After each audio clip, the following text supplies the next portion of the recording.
Okay, so in this video, we're going to look at the next descriptor, which is speed and velocity. And this question is answers, or these two answer the question, how fast? Okay, so determine object speed or velocity will answer the question, how fast? I just kind of highlighted that. So speed is the rate of motion. So this is a math term, the term rate, and you can see it defined right here. It's just simply changing quantity over time. Now, keep in mind that speed is a V and not an S. You have seen these problems before. In math class, you did these DRT problems, right? Distance equals rate times time. Well, guess what that rate is? Well, that rate is speed. Okay. Um, Now, we talk about how rate is changing a quantity over time. The quantity that changes over time for speed is total distance traveled.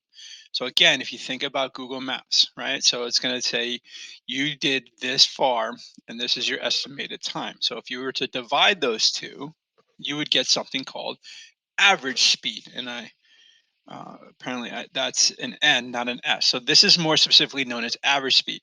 Now, one thing to note: the average is not the simply adding up and then dividing by the number, like what we consider to be the mathematical average. It means whole trip, right? And so that's the thing that you need to take out of it, is that average means whole trip. Now, the other answer to how fast is something known as average velocity. Now, so they look the same, and so the velocity is going to be a V with a little arrow over the top. Okay, that little arrow means vector, and we'll get into what a vector is in a little bit, but there's your difference between speed and velocity. Now, when it comes to velocity, the quantity that is changing is displacement.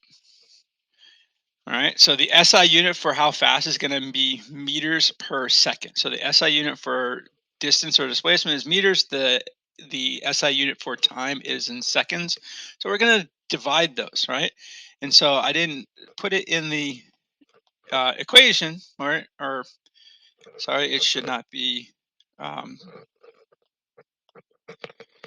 this should be an x, right? V equals x over t. That is our average speed. And then we have our velocity is going to be displacement over time. Okay, so delta x over delta t. Now there is a second type of speed and velocity that we know as instantaneous speed or instantaneous velocity, and all that. The only difference is between average and instantaneous is average is whole trip, instantaneous is at a particular moment. And there's a device on a car that gives you the instantaneous speed, and there's something else that gives you the average speed. Okay, so the speedometer is what gives you instantaneous. Instant, or misspell this word. Okay. Uh,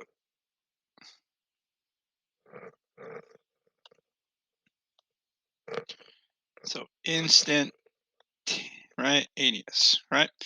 So I can look down at any moment and look at my speed, right? Now it's not giving me a velocity because velocity has to have a direction. Okay.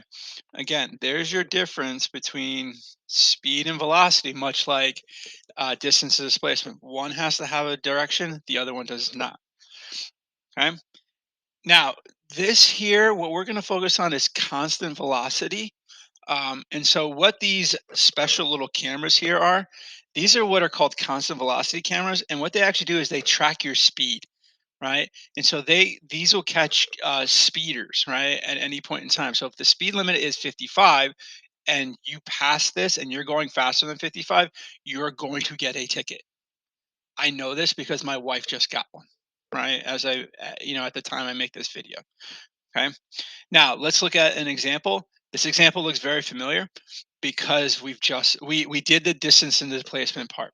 Okay. So we've already done part of this problem. So this would be like the first video would be A, B. This part would be C and D. Okay, or in fact, just C, because it says what is the average speed and velocity in meters. So we're doing that same trip. So we're going to go from our house to our friend's house, then all the way to the grocery store. Okay. In the previous video, we focused on the distance and displacement. In this video, we're going to focus on um, the speed and velocity. Okay. And so for to find speed, we're going to do distance over time. But again, we need this in. So we're doing this in 30 minutes, but we need this in SI units. So we need it in meters per second. So we got kilometers running around here. We got minutes running around in here. So remember, in 1 minute, there's 60 seconds. So in 30 minutes, there's 1800 seconds. Okay. And remember, in 1 kilometer is 1000 meters. So we already know the answer. This was 8.5 kilometers was our distance traveled. So it's 8,500 meters. So that's going to be our distance. So 8,500 meters divided by 1,800 seconds, because all we're going to do is distance divided by time. And so let me grab my calculator. Um, sorry. Uh, so it's going to be 8,500 divided by 1,800. And so that's going to be 4.72 meters per second. So that's going to be our average speed, and our average velocity, right, is going to be delta x over delta t. Keep running x's. So we're going to do. Remember, our displacement was 4,300 kilometers, or 4,300 meters. Now we do it in the same time frame. So one thing you're going to notice here is that your velocity um, will probably be less, and it is. Why is it less? Because notice our displacement is less than, right, our distance. Okay. Now we're going to continue our descriptor. We're going to start looking at some equations in the upcoming video.